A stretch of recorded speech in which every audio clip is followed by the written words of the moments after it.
है गणेश जी का, गणेशा। वो पूछते हैं ल्यूपिन उनके पास है 2337 पे, पावर ग्रिड उनके पास है 305 में, और टाटा स्टील उनके पास है 196 196 में। एवरेज कहाँ करना है प्लीज बता दीजिए। तो पावर ग्रिड तो अभी भी एलिवेटेड लेवल्स पे चल रहा है, उसमें करेक्शन आया ही नहीं है। तो पावर स्टॉक्स मेरे हिसाब से थोड़ा सा रेजिलेंस दिखा रहे हैं कंपेयर टू निफ्टी। तो अगर ऐड करना है पावर ग्रिड में तो आप अभी भी कर सकते हो, बट क्या बहुत ज्यादा मत कीजिए, क्योंकि मतलब पावर ग्रिड जैसे स्टॉक्स है वो वन साइड नहीं चलते हैं, चॉपी फैशन में चलते हैं, थोड़ा ट्रेंड अप होने के बावजूद भी। अभी रिसेंटली इसने अपने डाउन ट्रेंड से अप ट्रेंड में शिफ्ट हुआ है, तो इसको थोड़ा टाइम लगेगा, बट मेरे हिसाब से इसका शायद डाउन ट्रेंड तो खत्म हो गया है पावर ग्रिड का। तो एटलीस्ट ये जितने भी शेयर के नाम लिए उसमें पावर ग्रिड को तो आप ऐड कर सकते हैं। बाकी में आप थोड़ा अभी एज ऑफ ना अवॉइड कीजिए। जी। वो ये भी पूछते हैं कि फार्मा स्पेस में कोई ऐसा स्टॉक जो आपको अच्छा लग रहा हो।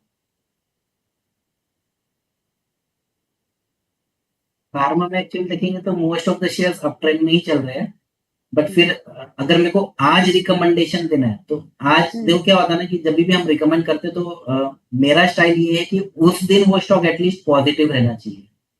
तो आज जो मेरे को है वो इक्का लैब जो है वो अच्छा लग रहा है, तो उसमें अगर आपको करना तो कर सकते हैं। और उसमें हमारा जो टारगेट्स है मैं वो भी दे देता हूँ जो हमने हमारे क्लाइंट्स को दिया हुआ है। तो 1850 और 2150 ये मेरे टारगेट है। ये सब 1 ईयर के लिए जो मैं टारगेट से मेंशन कर रहा हूँ।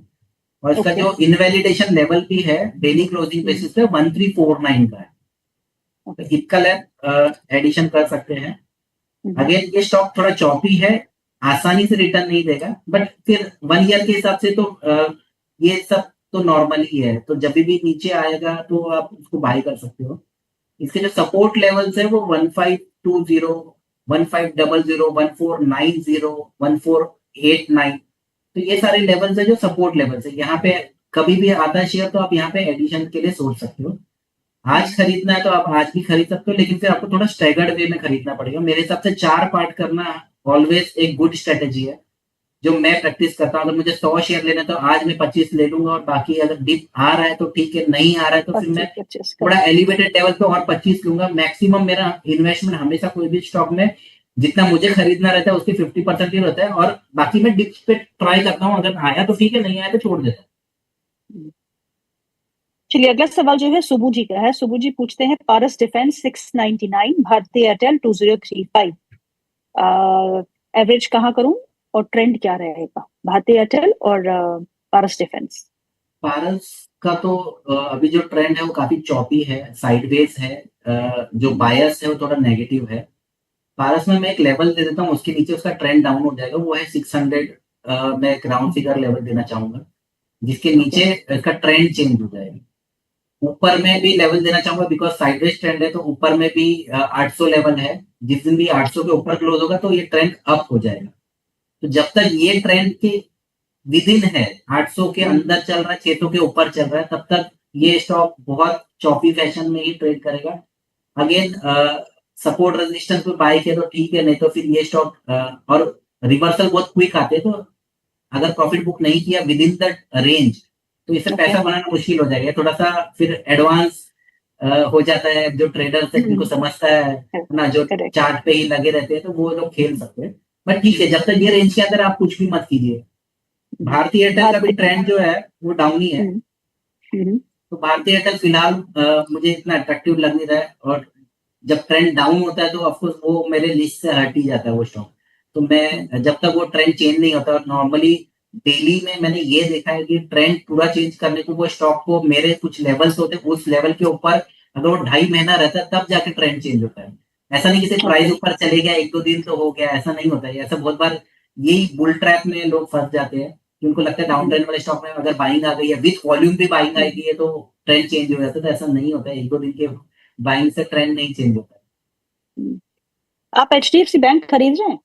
मैं बिल्कुल भी नहीं उसको हाथ लगाऊंगा। ये हमने बहुत पहले से मुझे बहुत पहले से फोन आ रहे हैं कि इतना बड़ा बैंक है तो क्या करना चाहिए, लेना चाहिए। और ये हर एक म्यूचुअल फंड के पोर्टफोलियो में है ना, तो ये क्लाइंट के तो है ही है।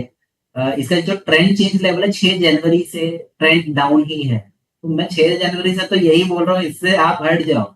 तो मैं मेरे खुद जो म्यूचुअल फंड के जो इंस्टीट्यूशनल क्लाइंट्स हैं, मैं उनको भी यही बोल रहा हूँ कि मैं समझ सकता हूँ आप उसमें से एग्जिट नहीं कर सकते हो, तो एटलीस्ट आप 25% या 50% बुक करो, नीचे मिलेगा।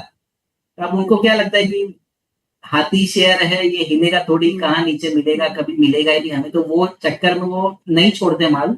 एंड फिर आज आप देख भी रहे हो कि सारे लेवल्स नीचे के मिल चुके हैं, है ना। और ये तो एक चमत्कार ही होता है कि जिस दिन 8% डाउन एक ही दिन में मिल रहा है ना, HDFC बैंक।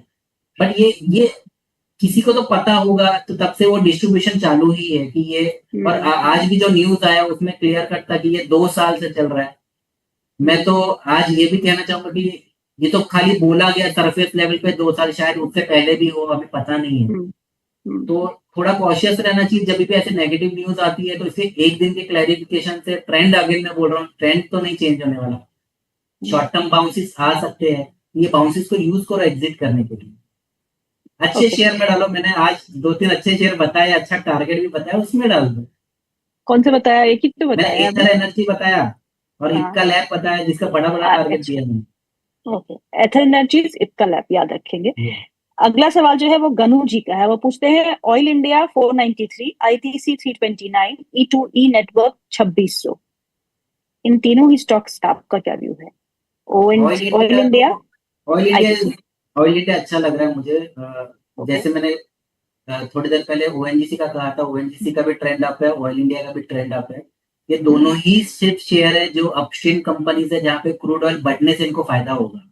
जी। तो इसके अलावा और कोई कंपनी में हाथ मत डालिए। अगर क्रूड ऑयल आपको लग रहा है, आपको भी आपका भी सेम व्यू है जो मेरा व्यू, कि यहाँ से क्रूड ऑयल और बढ़ेगा, तो ये दोनों कंपनी को फायदा होगा, और इनको फायदा होगा तो इनके आपको वो रिफ्लेक्ट करेगा उनके शेयर के प्राइसेस में भी।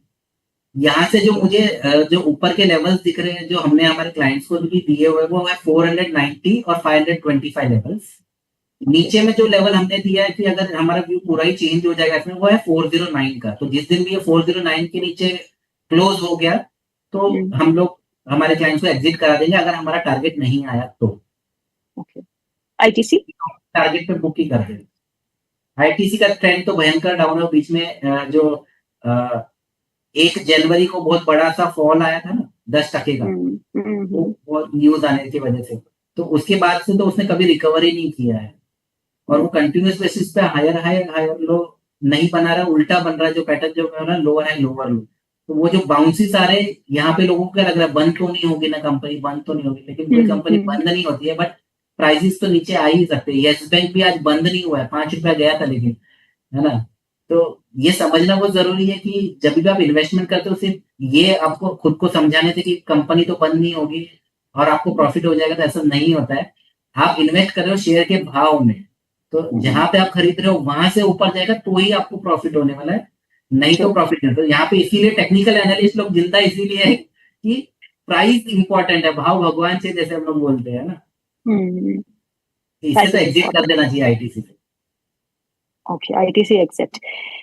राधे कृष्णा जी का सवाल, राधे कृष्णा आप सवाल है या हैंडल है नहीं पता, ये इनका नाम है या हैंडल है मुझे नहीं पता।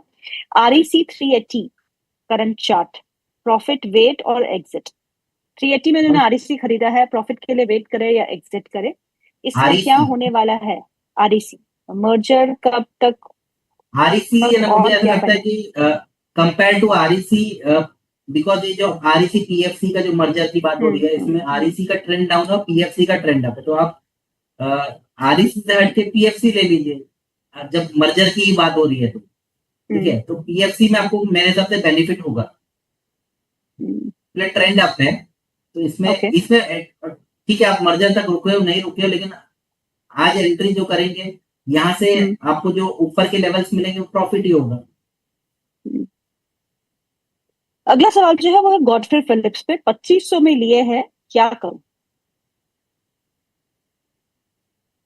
ये अगेन ये ITC और गॉडफ्रे ये दोनों साथ में ही चलते हैं। सेम 1 जनवरी को जो लो मारा था बेसिकली, एटलीस्ट गॉडफ्रे ने उसको रिटेस्ट किया था। अब रिटेस्ट में अगर वो निकले नहीं है, तो अभी ये भगवान ने चांस दिया था जो मिस हो गया है। यहाँ से एग्जिट करना मेरे हिसाब से सलाह यही रहेगी। फिर भी अगर उनको लेवल चाहिए तो 1877 का है। जिस दिन भी 1877 के नीचे क्लोज किया, ये स्टॉक 1500 लेवल और 1000 लेवल भी देख सकते हैं। ओके, विनीता गुप्ता का अगला सवाल है, वो पूछते हैं कि भारत फोर्स में फ्रेश एंट्री कहाँ कर सकते हैं? भारत फोर्स जो है अभी जो बीच में रिसेंट बाउंस आया था 16 तारीख को, अपने 50 डे मूविंग एवरेज से बाउंस लिया। स्टॉक का ट्रेंड अभी भी अप है। जब भी इस तरीके के सपोर्ट लेवल से वहां से बाउंस आते तो ऐड कर सकते हैं। अभी जो रिसेंट सपोर्ट है 1676 और 1643, ये एक लेवल से यहाँ पे आप ऐड कर सकते हो। ओके, अगला जो सवाल है वो है अनुज सिंह का, और अनुज सिंह पूछते हैं शैली इंजीनियरिंग एंड प्लास्टिक के शेयर है 1774 के रेट पे लिए हैं, 1 साल का व्यू रखता हूँ, क्या करना चाहिए? शैली इंजीनियरिंग डाउन ट्रेंड में था, उसने तुरंत रिवर्स किया है उसको, तो एज ऑफ नाउ तो अभी वो ट्रेंड चेंज होने के प्रोसेस में है। फिर भी यहाँ पे बीच में डबल बॉटम बनाया था ये स्टॉक ने, तो डबल बॉटम का मैं टारगेट दे सकता हूँ जरूर। आप होल्ड कीजिए, और यहाँ पे जो डबल बॉटम का टारगेट आ रहा है वो 2539 और 2791, ये लेवल आ रहे हैं। जो कंफर्मेशन आया था वो कल ही आया था डबल बॉटम का, कि इसने क्लोजिंग बेसिस पे वो कंफर्मेशन दिया है। इसका जो मोमेंटम अप रहेगा वो 2400 के ऊपर मोमेंटम हाई हो जाएगा। तो वहां से आप देखेंगे जिस दिन भी 2400 के ऊपर क्लोज करता है, इसमें मोमेंटम जो मैंने टारगेट दिए है वो टारगेट्स के ऊपर आने के चांसेस काफी हाई हो जाएंगे। इसका जो इनवैलिडेशन लेवल है कि ये पैटर्न पूरा इनवैलिड ही हो जाएगा, वो है 1784। तो ये आपका स्ट्रिक्ट स्टॉप लॉस होगा। जिस दिन भी 1784 के नीचे क्लोज हुआ, चाहे कितना भी लॉस हो जाए, आपको एग्जिट करने के लिए ट्रेंड ऑलरेडी डाउन है स्टॉक का, प्रोसेस में अप होने के, है ना, एक पैटर्न मिला है। ये पैटर्न हम लोग नॉर्मली खेल लेते हैं क्योंकि ये एलिवेटेड लेवल्स पे चल रहा है और अभी प्रोसेस में है ट्रेंड चेंज करने का। तो विदाउट स्टॉप लॉस ये स्टॉक में इन्वेस्ट मत कीजिए। ओके, अगला सवाल है संतराज यादव जी का, वो पूछते हैं पेटीएम 1256 में लिया है, टाटा टेक्नोलॉजी 715 में लिया है, दोनों के स्टॉप लॉस और टारगेट्स क्या हो सकते हैं? 6 महीने का व्यू रखते हैं। 6 महीने के व्यू के हिसाब से 950 का एक स्टॉप लॉस देना चाहूंगा। वो स्टॉप लॉस जिस दिन भी हिट होगा अगर पेटीएम में, तो आप एग्जिट कर दीजिए। तब तक आप होल्ड कर सकते हो, बट ऊपर में बाउंस ही देख रहा हूँ, वो बाउंस भी 1130 लेवल्स एक काफी तगड़ा रेजिस्टेंस है। तो वहां पे एक बार चेक करना पड़ेगा अगेन कि वहां पे वो रेजिस्टेंस ले रहा है या नहीं ले रहा है। अगर वहां पे रेजिस्टेंस ले रहा है तो वहां पे आपको अपना प्रॉफिट जो भी लॉस है वो बुक कर लेना चाहिए, बिकॉज 1200 के ऊपर का आपका बाइंग है। दूसरा शेयर कौन सा बोला आपने पेटीएम के अलावा? पेटीएम दूसरा है Tata Technologies. So Tata Technologies, Tata Tele Service अलग है ना? टाटा टेक्नोलॉजी से लगे। टाटा टेक, ये तो बेकार शेयर है। ये एक्चुअली जिस दिन से ये लॉन्च हुआ है आईपीओ से, ये आईपीओ का लो भी होल्ड नहीं कर पाया था, और वहां से कंटिन्यूस बेसिस पे आप देख रहे हो कि लोअर है लोअर लो बनना। मतलब ये शेयर ने तो आईपीओ वाले को फंसाया है, मैं तो ये सीधा बोल दूंगा। क्योंकि क्या हुआ है, इसमें जो हाई बनाया था वो ऑलमोस्ट 1400 का हाई दिख रहा है, अभी 500 रुपीज का आ गया स्टॉक। हाँ, तो लिस्टिंग इसकी, जब लिस्टिंग के बाद ये 1400 गया था, उसके बाद से नीचे जब जो शुरुआत किया, वहां पे इसका स्टॉप लॉस ही 1200 रुपया था बेसिकली। तो 1200 के नीचे 1400 पे भी अगर किसी ने बाय किया तो भी 1200 पे तो एग्जिट हो जाना चाहिए था।